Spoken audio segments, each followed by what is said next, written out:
పాడబోయే పాట శ్రీ తాళపాక హనుమాచార్యులు గారు రచించిన ఇందరికి అభయము ఇచ్చి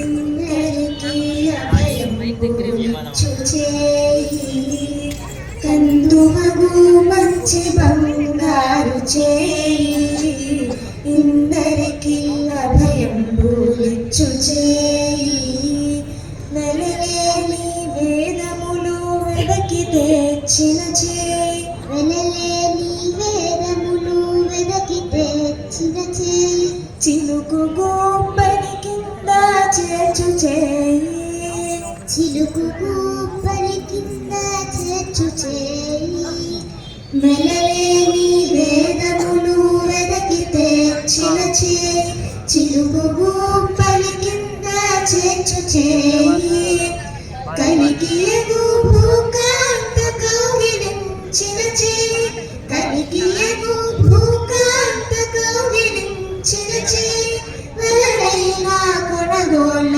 వాడి చేయి ఇందరికి అభయము ఇచ్చు చేయి కందువగు మంచి బంగారు చేయి ఇందరికి అభయము ఇచ్చు చేయి తనివోక బలి చేత దానమడిగిన చేయి తనివోక బలి చేత దానమడిగిన చేయి వనరంగ బోధాన మొసగు చేయి వనరంగ భూదాన మసగు చేయి తనివోక బలి చేత దానమడిగిన చేయి వనరంగ బోధాన మొసగు చేయి మొనసి జలానిధియంబు మనకు తెచ్చిన చేయి మొనసి జలానిధియంబు మనకు తెచ్చిన చేయి ఎలైనా వేలు ధరించు చేయి ఇందరికి అభయంబు ఇచ్చు చేయి కందువగు మంచి బంగారు చేయి ఇందరికి అభయంబు ఇచ్చు చేయి పురసతుల మానములు పొల్లసేసిన చేయి పురసతుల మానములు పొల్లసేసిన చేయి తురగంబు భయపెడి దొడ్డ చేయి తురగంబు బలపెడి దొడ్డ చేయి పురసతుల మానములు పొల్లసేసిన చేయి తురగంబు భయపెడి దొడ్డ చేయి తిరువేంకటాచలాధీసుడై మోక్షము తిరువేంకటాచలాధీసుడై మోక్షము తెరవు ప్రాణులనెల్ల పిలిపెడి చేయి ఇందరికి అభయంబు ఇచ్చు చేయి కందువగు మంచి బంగారు చేయి ఇందరికి అభయంబు ఇచ్చు చేయి మంచి చేయి బంగారు చేయి. ఈ సంకీర్తన మొత్తం మీద శ్రీ మహావిష్ణువు యొక్క దశావతారాల వర్ణన అనేది జరుగుతుంది. మొదట పల్లవిన ఇందరికి అభయములిచ్చు చేయి కందువగు మంచి బంగారు చేయి అందరికీ భయాన్ని తొలగించి రక్షణ కలిగించేటటువంటి దయాగుణ కలిగిన చేయి ఆ స్వామివారి చేయి కందువంత మృదువైనటువంటి బంగారపు విలువైన చేయి ఆ స్వామివారి చేయి అని చెప్పేసి ఈ పల్లవి నుండి మనము తెలుసుకోవచ్చు. మొదటి చరణంలో మొదటి పాదంలో వెలలేని వేదములు వెదకి తెచ్చిన చేయి అంటే ఇక్కడ శ్రీ మహావిష్ణువు యొక్క మత్స్యావతారం గురించి మనకి చెప్తున్నారనమాట.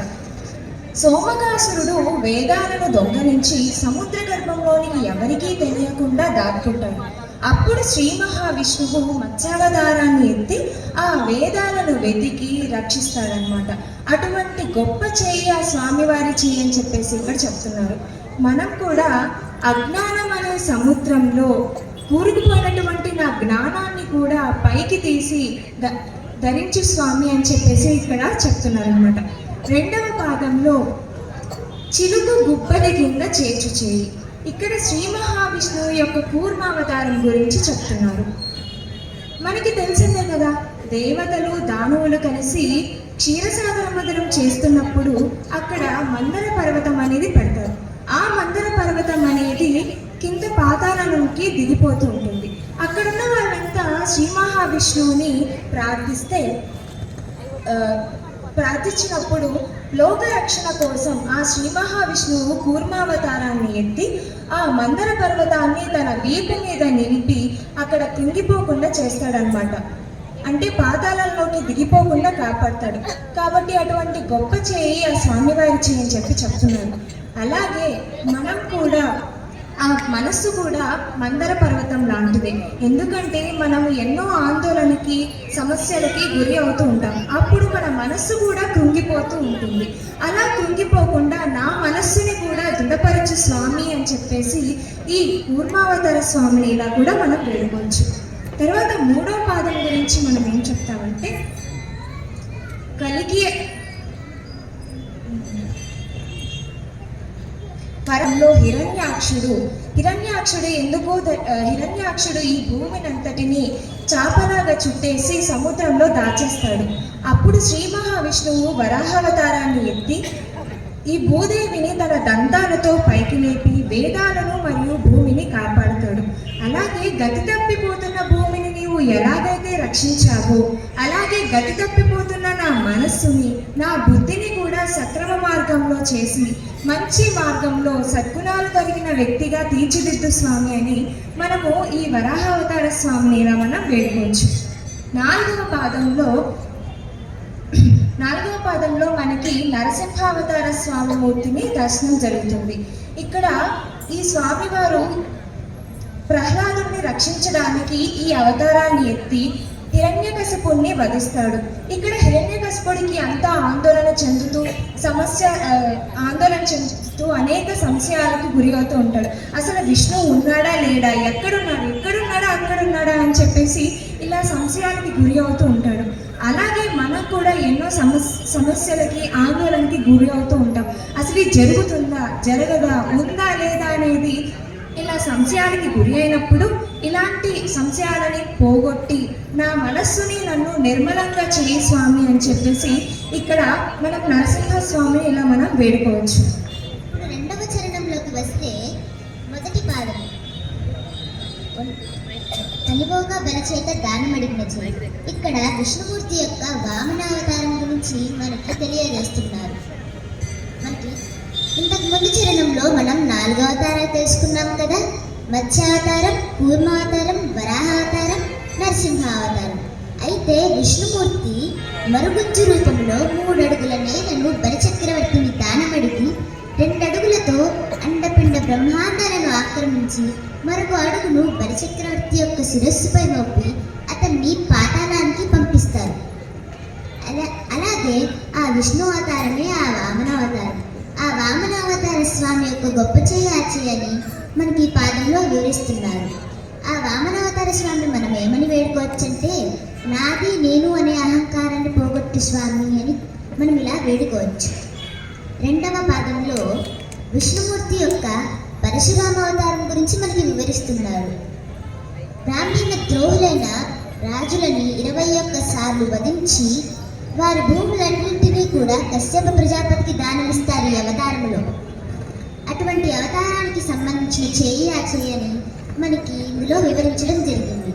అయితే ఆ పరశురామావతార స్వామిని మనం ఏమని వేడుకోవచ్చంటే రాజసాన్ని, అంటే మితిమీరిన రాజసాన్ని, అహంకారాన్ని మాలో పోగొట్టి నీ హలం నీ పరశునితో అంటే గొడ్డలితో వాటిని నరికేసి మాకు సద్బుద్ధిని ప్రసాదించడానికి మనం ఇలా వేడుకోవచ్చు. ఇక 3వ పాదంలో విష్ణుమూర్తి యొక్క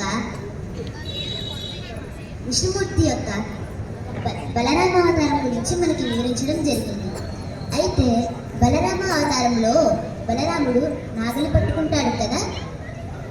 అలాగే ఆ నాగలితో ప్రళంబుడు అనే రాక్షసుని సంహరించి తన నాగలితో సంహరిస్తారన్నమాట. అలాగే రామస్వామిని ఏమని వేడుకోవచ్చంటే మా పీడే ఉన్నటువంటి మా హృదయంలో, ఖాళీగా ఉన్నటువంటి హృదయంలో జ్ఞానము, భక్తి అనేటటువంటి విత్తనాలను నాటి నీ హలంతో సస్యం చేసి మాలో జ్ఞానాన్ని పండించు తండ్రి అని. ఇక 4వ పాదంలోకి వస్తే ఇందులో రామావతారం గురించి మనకి వివరించడం జరిగింది. రామావతారంలో ఆ దశకంఠుడిని సంహరించడానికి రాముడు సముద్రం దగ్గరికి వెళ్ళినప్పుడు అతను కేవలం తన ఒక్క బాణంతోనే సముద్రుణ్ణి అదిలించి బెదిరించి తన వారధిని కట్టేస్తాడు. మనం రాముడిని ఏమని వేడుకోవచ్చంటే, ఓ రామ, 10 తలల రావణాసుని ఏ విధంగా అయితే సంహరించావో అదే విధంగా మాలో ఉన్నటువంటి 10 ఇంద్రియాలపై కూడా నిగ్రహాన్ని కలిగించుకునేటటువంటి శక్తిని మాకు ప్రసాదించు. ఇక చివరి చరణంలోకి వస్తే, పురుషతుల మానవులు పొల్లసేసిన చెయ్యి. ఇందులో బుద్ధావతారం గురించి వివరించారు. బుద్ధావతారంలో పురుషతులు అంటే త్రిపురసతుల మానాన్ని ఆయన వ్యర్థం చేస్తారు. అటువంటి గొప్ప చెయ్యని మనకి ఈ పాదంలో వివరించడం జరిగింది. దుర్గమ్ము బరపెడి దొడ్డ చెయ్యి అంటే ఇందులో కల్కి అవతారం గురించి మనకి వివరించారు. పాపాత్ములను నాశనం చేయడానికి ఆయన అగ్నిజ్వాలలో విరుజుమ్మేటటువంటి ఖడ్గాన్ని ధరించి తిరుగమ్ము అంటే గుర్రముపై వస్తారన్నమాట. అటువంటి గొప్ప చెయ్యి గురించి మనకి ఈ పాదంలో వివరించారు. ఇక చివరి పాదంలోకి వస్తే, తిరువేంకటాచలాధీశుడై మోక్షంబు తెరువు ప్రాణులకెల్లా తెలిపిడి చేయి అంటే ఇక్కడ మనకి అత్యులభముగా అర్థమైపోతుంది. ఇది ఏ అవతారం? వెంకటేశ్వర స్వామి యొక్క అవతారం అని మనకి ఇక్కడ అర్థమవుతుంది. అఖిలాండ కోటి బ్రహ్మాండ నాయకుడు, ఆది మధ్యాంతరహితుడు, కోరినంతనే కోనేటి చెంత కోటి వరాలిచ్చేవారు. ఈ కలియుగ ప్రత్యక్ష దైవము ఆ వెంకటేశ్వర స్వామి. తెరువు ప్రాణులకల్లా తెలిపిడి చేయి.